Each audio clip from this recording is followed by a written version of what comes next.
This video shows the results of direct visual servoing in the nonlinear scale space of camera pose, said NLSSVS for short. We evaluated for object manipulation in order to show its main label to supermarket customers. Indeed, seeing a barcode does not help to understand the content of a bottle, as now in the video.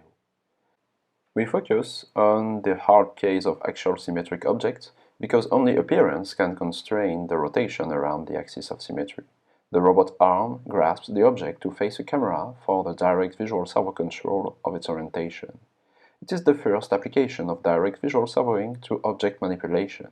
The control loop minimizes the pixel brightness differences between the current and a desired image pre-recorded only once. Now, the main label is well oriented. In detail, we first compare the cost of the new NLSSVS, shortened as nCost, to cost functions of previous methods. For this, we've created a new shared dataset of 13 axial-symmetric objects.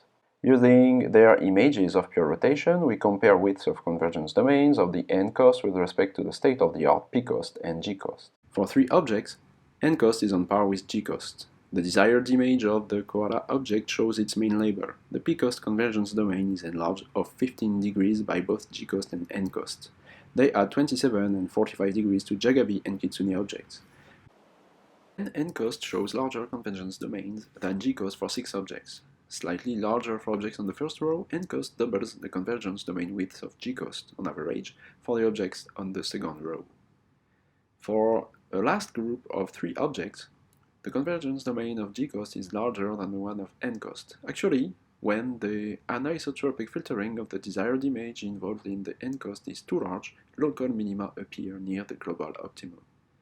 Linearly filtering the current image solves the issue, but as it changes the current image, the control law should be adapted as well, and we keep that for future works. Now, we report the visual servoing results of the 13 objects held by the robot arm for 3 visual servoing methods, the new NLSSVS, as well as PVS and PGMVS. Here is one example for the NLSSVS of the Ayataka bottle showing a convergence domain bound at 80 degrees toward the left. To compare with the other methods, we show the desired image, the initial image and difference, and the final ones with the final angular residual error. To the right is displayed the evolution of the orientation through time. With this object, PVS can only converge for initial rotations up to 30 degrees, with the same precision at convergence as NLSSVS, but for a much longer time duration.